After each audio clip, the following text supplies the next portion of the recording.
Untuk mekanisme sewanya itu kami menggunakan standar MBR gitu ya. Jadi per bulan mereka sewa 1,783 sekian. Jadi 1,7 juta di mana dalam proses mereka bekerja di sini kita gaji sesuai dengan UMR dan kemudian dari gaji itu kita potong untuk biaya sewanya.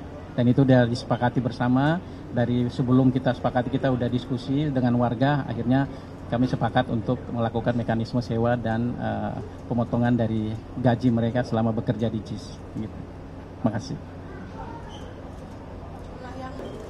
Kan tadi udah mendengarkan apa yang saya sampaikan dalam ini. Silakan.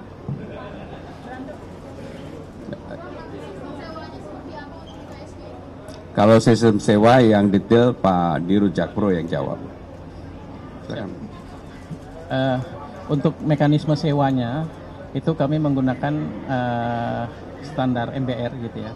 Jadi per bulan mereka sewa 1,783 sekian. Jadi 1,7 juta di mana dalam proses mereka bekerja di sini kita gaji sesuai dengan UMR dan kemudian dari gaji itu kita potong untuk biaya sewanya. Dan itu sudah disepakati bersama dari sebelum kita sepakati kita udah diskusi dengan warga, akhirnya kami sepakat untuk melakukan mekanisme sewa dan pemotongan dari gaji mereka selama bekerja di JIS. Gitu. Terima kasih. Nah, yang menerima hari ini menerima kunci berapa orang dan apakah setelah menerima kunci mereka akan langsung bisa menempati rusun ini? Silakan Pak Dirut, silakan Pak. Jadi proses kami menyebutnya proses rekrutmen karena mereka akan bekerja nantinya. Kami sudah menyerahkan form yang mereka akan isi sesuai dengan keahliannya apa, supaya kita tidak salah mengembangkan mereka. Nah, sampai hari ini itu ada 33 form yang sudah mereka serahkan, dan itu berjalan terus dalam minggu ini, untuk kemudian nanti minggu ketiga kita lakukan pelatihan, sesuai dengan keahlian bidang masing-masing. Jadi 33 form ini sesuai dengan apa yang pada waktu itu saya bertemu, memang ada 33 KK. Jadi memang ini, jadi rupanya saya baru tahu ini ada 33 KK. Rupanya nanti begitu keluar dari tempat ini sudah ada yang menunggu, yang dulu tidak mau sekarang jadi mau. Maka saya tetap akan temuin walaupun dulu tidak mau. Karena pada waktu itu apa yang saya sampaikan adalah pada kelompok Pak Furqon dan teman-teman ini.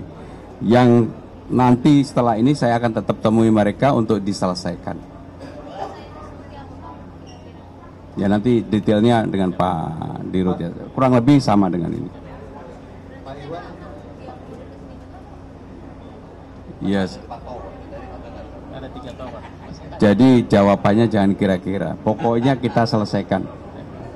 Pak, jadi Pak, berarti yang sebelumnya kan udah ke Rusun Nagrak, Pak, dia udah tinggal juga di sana. Itu kan salah satunya juga yang menolak harga yang disepakati sebelumnya itu, Pak. Itu seperti apa? Apakah itu bakal dikoordinasikan lagi harganya sesuai atau tidak? Yang jelas kami tidak ingin berasumsi, apapun pasti kita selesaikan dengan hal yang disepakati kedua belah pihak. Nggak mungkin penyelesaian itu hanya satu pihak. Sehingga dengan demikian, dengan cara itu saya sebenarnya sudah mendapatkan laporan dari Pak Dirut. Tetapi kalau kemudian ini kita umumkan, negosiasi aja belum sudah diumumkan. Bentuknya negosiasi dulu.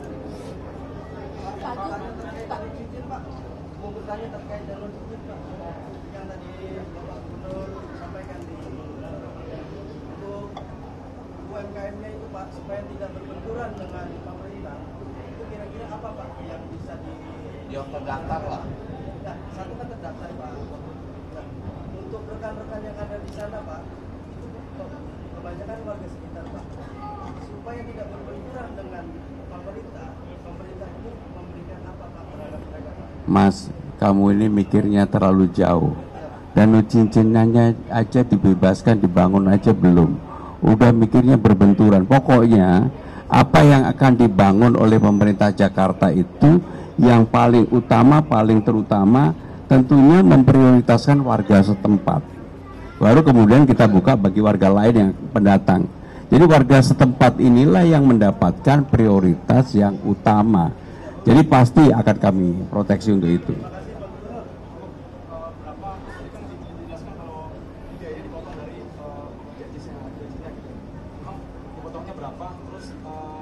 Bagaimana dengan warga yang ternyata tidak bisa dipekerjakan untuk di JIS? Apakah mereka tidak lewat sini. Izin Pak Bun. Jadi tujuannya kami minta mereka mengisi form, kemudian ada pelatihan, proses rekrutmen. Jadi yang tadinya tidak bisa, harapan kami bisa jadi bisa gitu. Jadi itu namanya menaikkan kapasitas mereka gitu. Jadi bukan kemudian nggak bisa kita biarkan, tapi bagaimana supaya mereka bisa produktif, kemudian taraf hidupnya bisa lebih sejahtera ke depan gitu. Ya.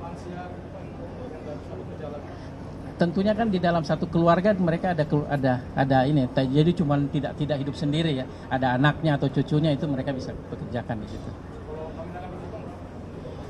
Sesuai dengan harga sewa 1,7 sekian. Iya.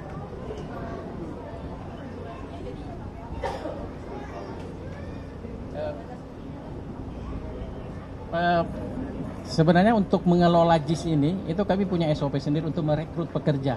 Nah itu yang kami terapkan di sini, sehingga mereka benar-benar profesional dalam bekerja. Kami pun menggajinya ya sesuai dengan UMR itu, 5,4 sekian. Ya. Pokoknya Mbak, nggak akan ada peraturan ataupun apapun yang akan dilanggar. Saya sebagai Gubernur Jakarta yang untuk menyelesaikan ini pasti bertanggung jawab. Dan untuk itu saya sudah memberikan kewenangan sepenuhnya kepada Dirut Jakpro untuk menyelesaikan. Jadi nggak usah khawatir. Pak Agung, ini kan polemik ini udah lama. Ya udah lama gitu. Begitu kelar repot. Nah, ini bagaimana sih, kita ingin tahu bagaimana Mas Pram dan Mas Pram ini menyelesaikan masalah ini dalam waktu beberapa hari ini. Dan ini penegasan ini tadi yang ditepati 33 langkah. Mungkin bagaimana bisa? Satu hal. Penyelesaiannya seperti yang saya katakan, menyelesaikannya dengan hati.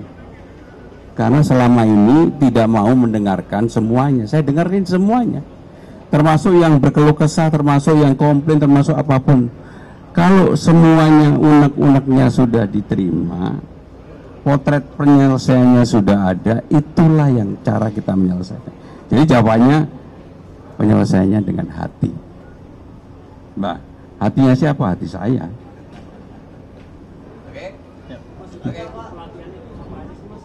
Kenapa?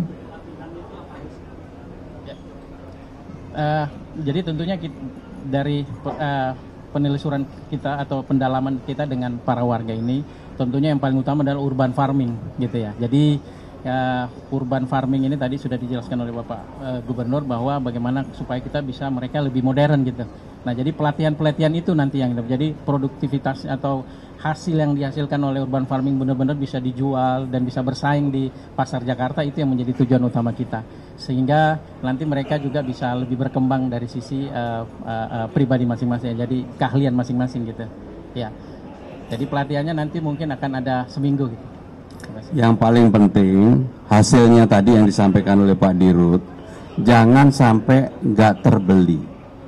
Untuk itu saya juga sudah memerintahkan BUMD akan membeli, tetapi tidak bisa terus-menerus, mereka harus juga diajarin. Nanti saya akan meminta mungkin dalam waktu berapa lama, 1 tahun atau lebih, mereka juga diajarin teknik tentang atau cara tentang marketingnya. Tapi yang jelas di awal-awal ini pasti kami akan proteksi untuk itu. Ya, dah. Kalau ada masih terakhir.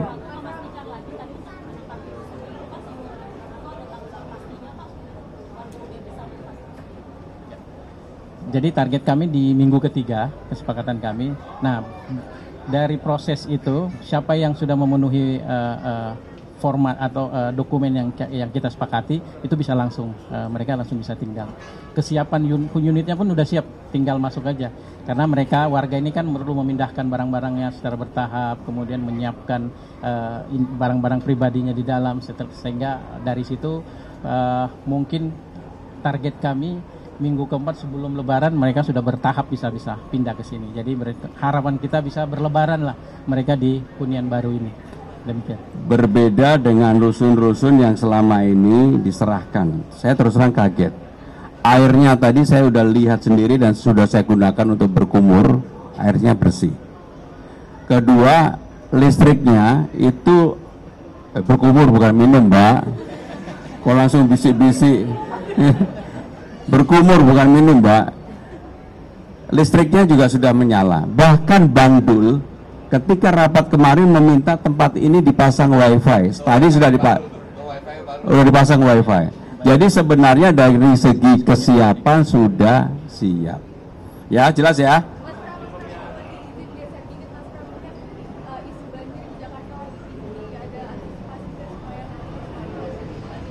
Tadi pagi saya sudah keliling seluruh Jakarta, walaupun ada yang protes pakai helikopter. Kenapa pakai helikopter?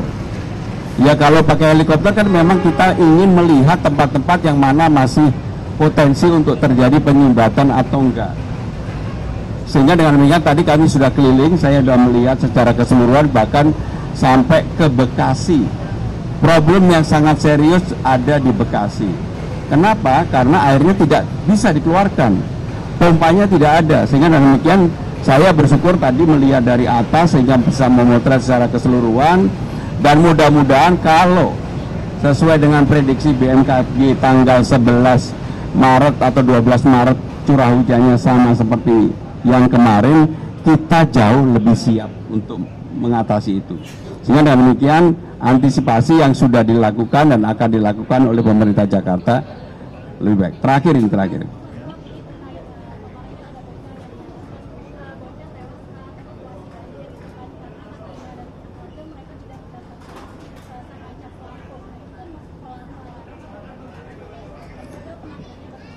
Pertama, saya tidak tahu kejadian langsung, tetapi ketika saya diberikan laporan oleh Wali Kota Jakarta Selatan, ketika itu belum ditemukan, saya memerintahkan gimana caranya cari sampai ketemu, dan alhamdulillah diketemukan jam 1 pagi. Kalau melihat effort itu sebenarnya apa yang dilakukan oleh tim yang bekerja untuk evakuasi dan sebagainya, 1 malam loh, dan masih deras. Itu menunjukkan bahwa sekarang ini pemerintah Jakarta sungguh-sungguh dalam persoalan-persoalan seperti itu. Bahkan Pak Wali Kota nggak nyangka pagi-pagi saya juga ikut takziah. Saya adalah termasuk tamu yang di awal. Sehingga kalau dibilang apa, tadi istilahmu apa? Ya, saya karena saya nggak mau menjudgment dan saya tidak dilihat di lapangan, bahwa tetapi yang jelas petugas yang bekerja untuk itu menurut saya pasti sudah sungguh-sungguh, dan untuk mencari sampai ketemu jam 1 malam itu bukan pekerjaan yang mudah. Sehingga dengan demikian saya tetap melihat dalam perspektif yang positif. Terima kasih. Wassalamualaikum warahmatullahi wabarakatuh.